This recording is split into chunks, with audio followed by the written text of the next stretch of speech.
ప్రతి మదిని లేపే ప్రభాతరాగం పదే పదే చూపే ప్రధాన మార్గం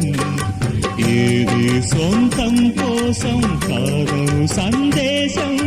మంచి గుణమే పోతే ప్రపంచమే శూన్యం